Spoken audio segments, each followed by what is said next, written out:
This is Optimal Living Daily, episode 2318, Action versus Intention, When Context is Everything, by Helene Massicotte of freetopursue.com. And I'm Justin Malik, your very own personal narrator. I read to you every single day of the year so that you don't have to go find blogs and articles yourself. I find the best authors online, in my opinion, and simply read them to you for free. So with that, let's get right to it and continue optimizing your life. Action versus Intention, When Context is Everything, by Helene Massicotte of freetopursue.com. It happens in the car, at work, at home, when we're out and about. We all do it. We judge. We judge ourselves and we judge others. We judge everything we and others do, say, and opine. It might be just for an instant, but we still do it.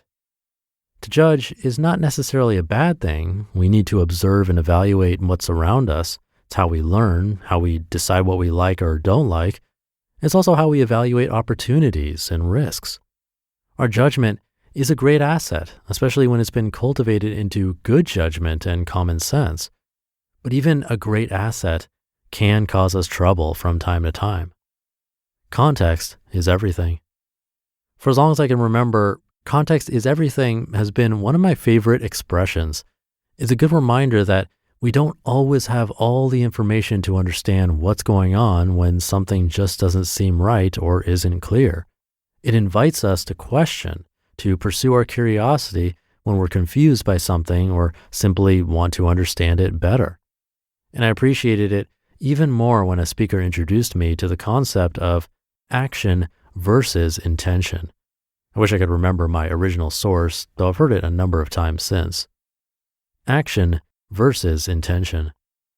The way it was presented to me is that we judge others' actions based on the actions alone. We can only witness what they say or do, but we don't know what drove them to do it.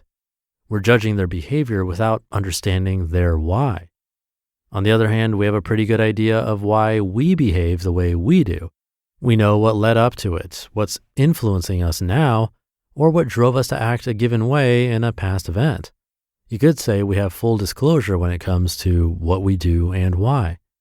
That means, in effect, that we judge ourselves based on our intentions, but that we judge others based on their actions. Stacking the deck.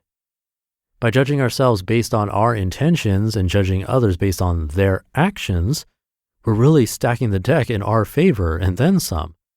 How can there possibly be a fair comparison between our behavior and how it compares to that of others? It sets the bar artificially low, doesn't it? Not sure what I mean? Well, let me explain with a story you may have heard before. A man is riding on a subway with his two children. They're running around in the aisle, jumping on the seats, swinging on the handles and the poles, and driving the other passengers a bit crazy. Well, it should be no surprise to say that he's getting dirty looks from just about everyone around him as they wonder why he isn't tending to them. Well, finally, a woman looks at him and asks why he's not minding his children. He looks up, slowly emerging from his stupor as he realizes she's asked him a question. He apologizes, explaining that he and his children are on their way home from the hospital, his wife having just passed away.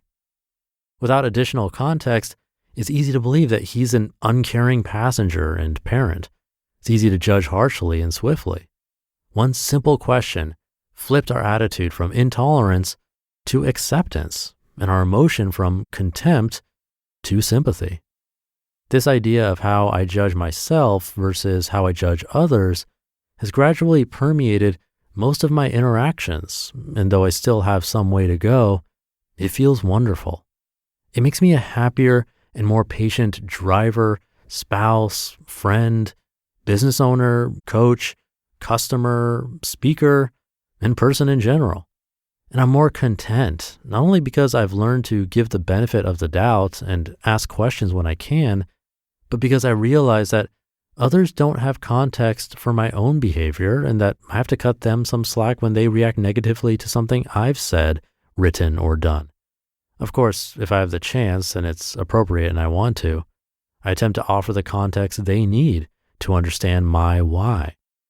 This increased awareness has also had a humbling effect because when, as a rule, I give everyone the benefit of the doubt, unless proven otherwise, it knocks me off my pedestal. I can't always assume my thoughts, words, and actions would be or are more appropriate than anyone else's. To be sure of that, I'd have to know the whole story. And often, that is nearly impossible. You just listened to the post titled Action versus Intention When Context is Everything by Helene Massicotte of freetopursue.com. Thank you to Helene. Well said. I'm not sure I can add much to this one except to say that I hope it can stick with you. The story about the man on the subway is one I've heard before and actually does pop back up into my consciousness when I catch myself being irritated by a crazy driver or someone being inconsiderate. I often catch myself thinking, well, who am I to judge what they're going through in this moment? I know that I've been impatient before when I was late to something, and their situation could be much worse than simply being late. With that simple consideration, not only can it bring some relief to our own stress and mindset, but also make us more kind and understanding towards others, which I think we could use a lot more of in this world. So hopefully this one can stick with you this weekend, even this whole month, year, and beyond. Wishing you a great one, and I'll see you tomorrow as usual, where your optimal life awaits.